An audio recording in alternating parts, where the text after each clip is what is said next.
भाषा की विविधता है, जीवन स्तर की भी विविधता है, शिक्षा में भी विविधता है, जीवन शैली में भी विशेषता है।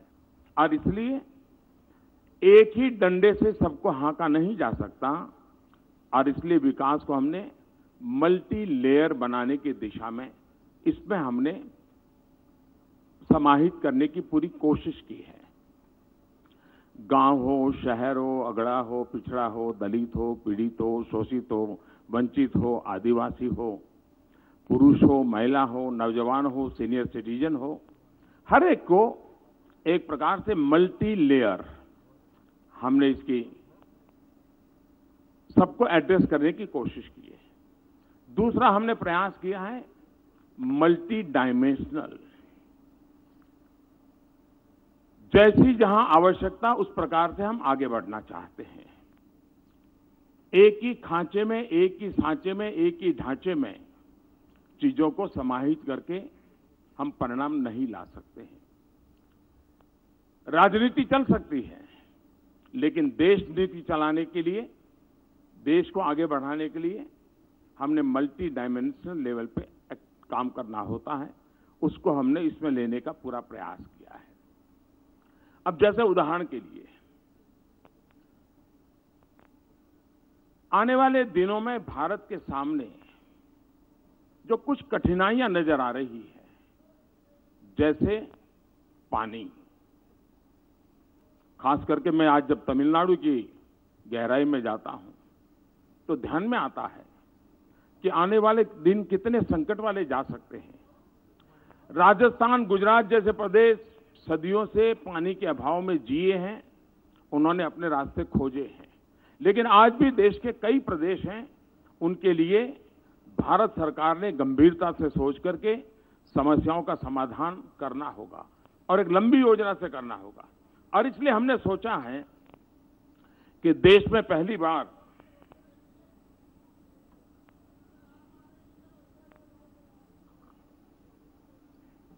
जल की बात करता हूं तो जल भी पी लेता हूं।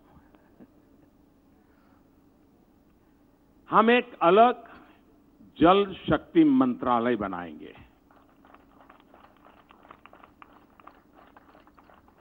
हमने इस बजट में मछुआरों के लिए, और कोस्टल एरिया में ही मछुआरे भाई बहन ऐसा नहीं है, हमारे देश की नदी तट की संस्कृति में मछुआरे एक बहुत बड़ी इकोनॉमिकल एक्टिविटी का माध्यम रहे हैं। और इसलिए हमने इस बजट में मछुआरों के लिए एक अलग मंत्रालय की बात बजट में कही थी। हम आने वाले दिनों में जल शक्ति एक अलग मंत्रालय बनाएंगे। नदियों का ऑप्टिमम यूटिलाइजेशन, पानी का कैसे हो। कोई हैंडपंप लगाए और चुनाव जीत जाते थे, वो एक जमाना था, लेकिन अब माताओं बहनों को पानी की दिक्कत से मुक्त करके नल से जल कैसे पहुंचाए, इस पर हम काम करना चाहते हैं।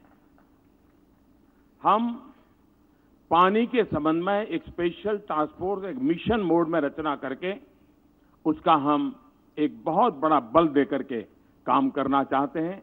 और खास करके मैं तो तमिलनाडु के लोगों से मिला था, ये विचार हमारे मन में कई छोटे छोटे इलाकों से, दूर सुदूर लोगों ने हमें जो मन की बात भेजी इसमें आया है, और उसको लेकर के हमने इसका महात्म्य समझा है और उसको हम आगे ले जाना चाहते हैं।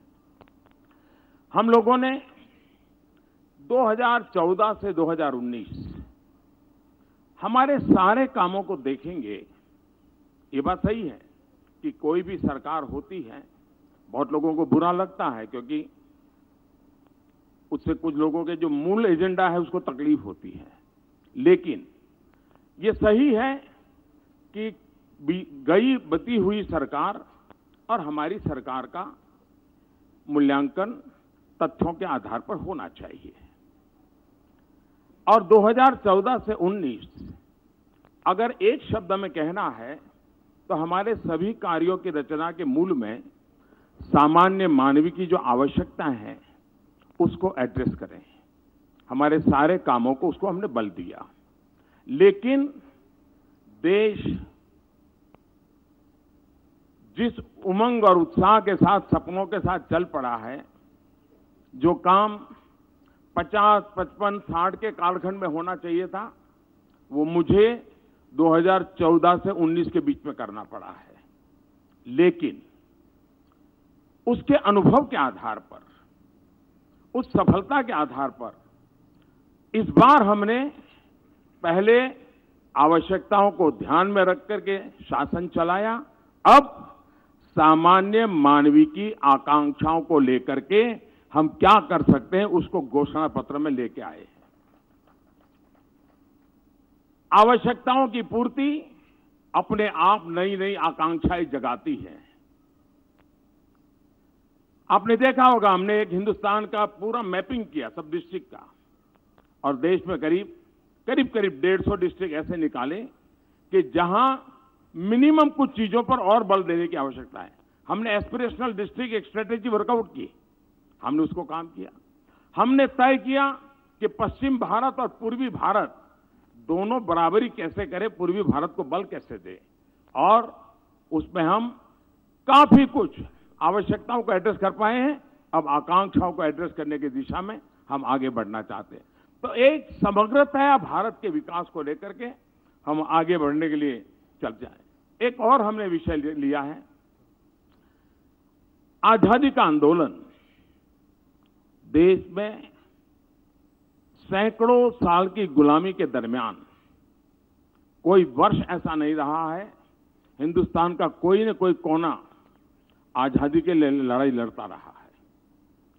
सैकड़ों सालों तक हर वर्ष कहीं न कहीं बलिदानियों की परंपरा रही है। लेकिन आजादी को जब महात्मा गांधी ने जन आंदोलन बना दिया तो उसने बहुत बड़ी ताकत पाई।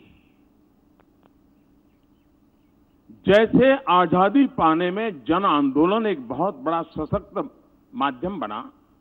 कोई रेंटियां काटता है तो आजादी के लिए, कोई प्रौढ़ शिक्षा करता है तो आजादी के लिए, कोई सफाई करता है तो आजादी के लिए, कोई शिक्षक का नाम काम करता है आजादी के लिए, कोई खादी के कपड़े पहनता है। गांधी जी ने उसको बहुत बड़ा एक व्यापक रूप दे दिया था। भारत को भी विकास के लिए विकास को जन आंदोलन बनाना। और एक सफल प्रयोग आप देख सकते हैं, स्वच्छता। हमारे देश में पहले हम गंदगी की चर्चा करते थे, गंदगी के विषय में हर बार खबरें भी आती थी, बातें भी आते थे, सब होता था। लेकिन पिछले 5 साल में स्वच्छता की चर्चा हो रही है। इसका मतलब ये नहीं कि गंदगी खत्म हो गई थी, लेकिन स्वच्छता की चर्चा करते करते हमने गंदगी को एड्रेस किया। यानी पॉजिटिव थिंकिंग को बढ़ाते बढ़ाते नेगेटिविटी को खत्म किया। और इसमें मुझे देश के सभी मीडिया हाउस की मदद मिली। मैं आज उनका आभार व्यक्त करना चाहता हूं। देश की युवा पीढ़ी की मदद मिली और वो जन आंदोलन बन गया। स्वच्छता के लिए कोई सरकार अपने खाते में सफलता का दावा नहीं कर सकती है। जन आंदोलन बना।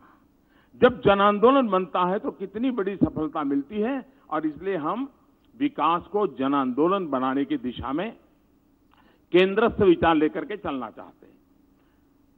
ये भी सही है कि आखिरकार गरीबी से लड़ना है तो 50 साल के सारे प्रयोगों ने बताया है कि दिल्ली के एयर कंडीशन में बैठे हुए लोग गरीबी को परास्त नहीं कर सकते हैं। हम लोग भी एयर कंडीशन कमरों में बैठते हैं, इसलिए मैं कोई किसी और के लिए नहीं कह रहा हूं। गरीब ही गरीबी को परास्त कर सकता है, यह हमारा मंत्र है। और इसलिए एम्पावरमेंट ऑफ पुअर।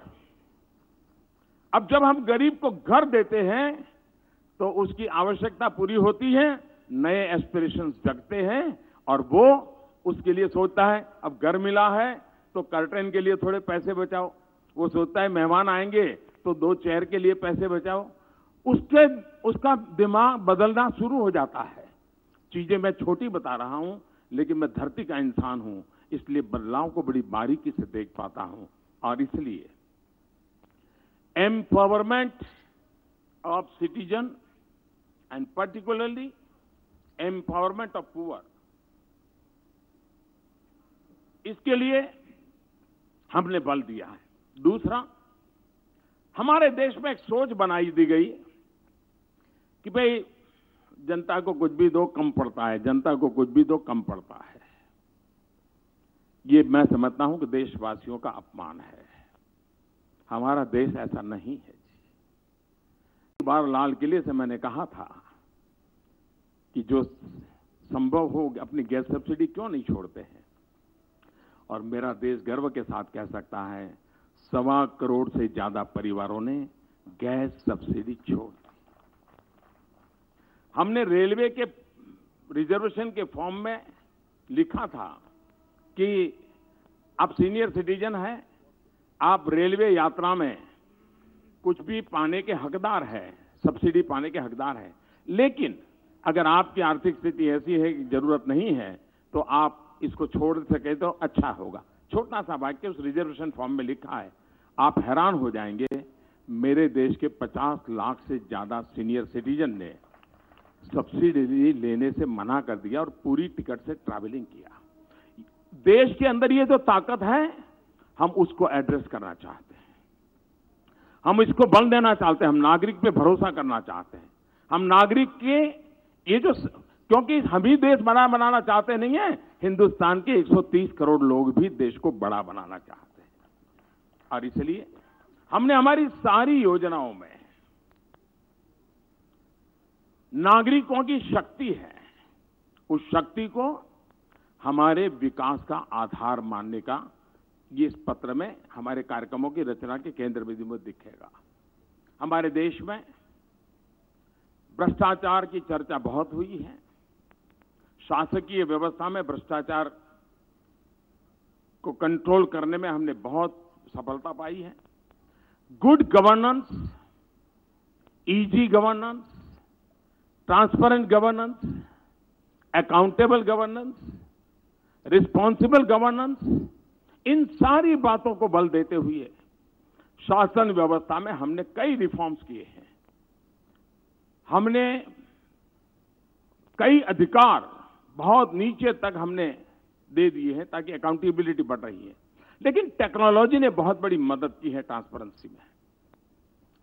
चाहे जनधन, आधार, मोबाइल वाला हमारा जैम योजना हो या ई मार्केटिंग का हमारा प्रयास हो, बहुत बड़ा सफलता मिली है। इस चीजों को हम नीचे तक परकोलेट करना चाहते हैं और उसको हम आगे बढ़ाना चाहते हैं। किसान के लिए पेंशन की बात हो, खेत मजदूर के लिए पेंशन, इस एक बहुत बड़े कदम की ओर हम आगे बढ़ रहे हैं ताकि वो एक एश्योर्ड जिंदगी जीने के लिए, अपने परिवार के साथ काम करने के लिए सफलता से आगे बढ़ेगा।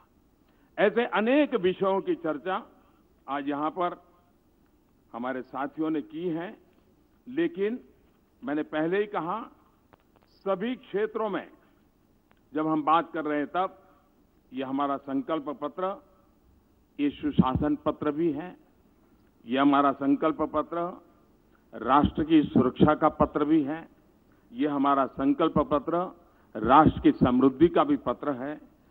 इन सारी बातों के साथ आपको याद होगा कि हम 90 के दशक में बार बार सुनते थे 21वीं सदी आ रही है, 21वीं सदी आ रही है, लेकिन देश को उसके लिए तैयार करने में हमने मौका गंवा दिया। 21वीं सदी एक नारा बन गया, चुनाव में बोला जाता था, चर्चा होती थी। 21वीं सदी में तो हम 2 दशक तो पार करने की पहुंच गए हैं। 2022 आजादी के 75 साल है और कुछ ऐसे ऐतिहासिक पल होते हैं जो प्रेरणा के लिए बहुत बड़ी ताकत रखते हैं। अगर गांधी 150 तो अपने आप में स्वच्छता के लिए एक प्रेरणा का कारण बन सकते हैं। आजादी के 75 साल प्रेरणा का कारण बन सकते हैं। अब हम सुनते हैं कि 21वीं सदी एशिया की सदी है। अगर 21वीं सदी एशिया की सदी है तो भारत उसको लीड करे या न करे, करना चाहिए कि नहीं कर चाहिए, कर सकते हैं या नहीं कर सकते हैं, हमारा संकल्प पत्र है। हम संकल्प के साथ चलते हैं कि जब हिंदुस्तान की आजादी के 100 साल होंगे, 2047 आजादी के 100 साल हो तब देश डेवलपिंग कंट्री से डेवलप कंट्री की ऊंचाई को कैसे पार करे। और ऐसी बहुत सी बातें हैं, बहुत सी बातें कह सकते हैं हम, लेकिन मैं 2047 की ओर नहीं ले जा रहा हूं आपको, लेकिन 2047 का जो मजबूत फाउंडेशन है 2019 से 24 में रखना होगा। 2019 के 24 के मजबूत फाउंडेशन के आधार पर ही 2047 आजादी के 100 साल देश और वो हिंदुस्तान के हर नागरिक का सपना बने, एक मास मूवमेंट बने। हमें देश को वहां ले जाना है और एक बार ये हम मिजाज पैदा कर देते हैं। हमने घोषणा पत्र में, संकल्प पत्र में इस बात का इशारा किया है, विस्तार नहीं किया है, लेकिन हमने जो विस्तार किया है वो इन 5 सालों के लिए किया है। और उसमें हमने 2022 आजादी के 75 साल को देश के सामने हमने अपने आप को कटघरे में खड़े कर करके अकाउंटेबिलिटी के लिए प्रस्तुत किया है। ये अपने आप में एक बहुत बड़ा हमारा निर्णय है और हमने किया है। देश भ्रष्टाचार को सहने को तैयार नहीं है। कानून नियमों की व्यवस्थाएं हो, हमारा अप्रोच हो और हम ईमानदारी को बल देते हुए, ईमानदारी की प्रतिष्ठा को बढ़ाते हुए भ्रष्टाचार से मुक्ति की दिशा में जाना चाहते हैं।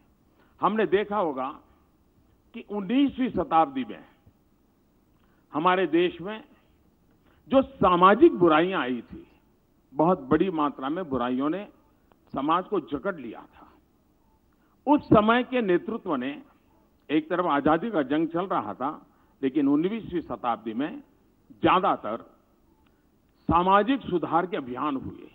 बड़ी हिम्मत के साथ हमारे देश के अनेक महापुरुष निकले और उन्होंने किया।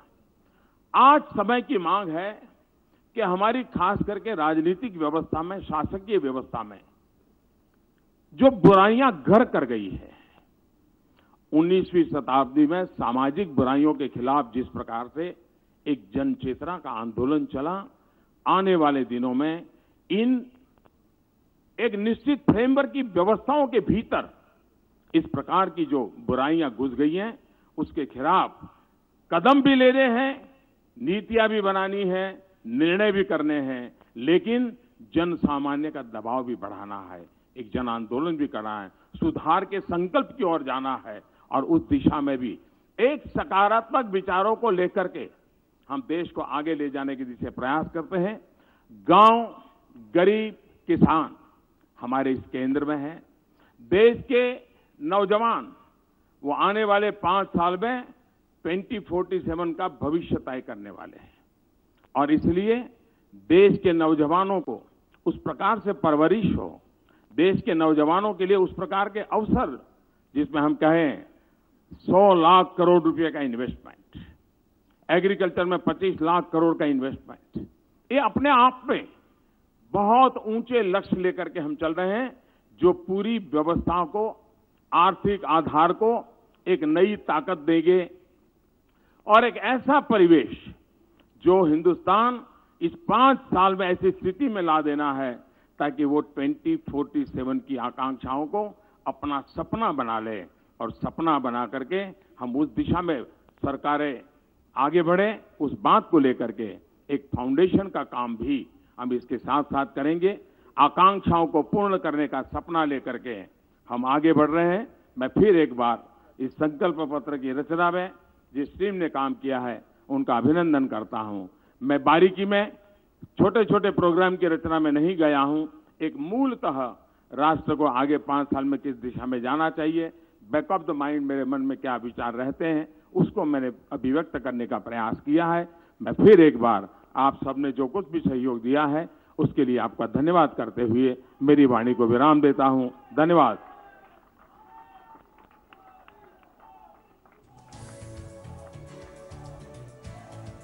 इस आज के संकल्प पत्र कार्यक्रम में हम सब के बीच में आने के लिए मैं हम सब की ओर से माननीय प्रधानमंत्री जी, पार्टी के वरिष्ठ नेता और सबका अभिनंदन करते हैं और इस कार्यक्रम में आने के लिए मीडिया के सभी मित्रों का धन्यवाद देते हैं। धन्यवाद।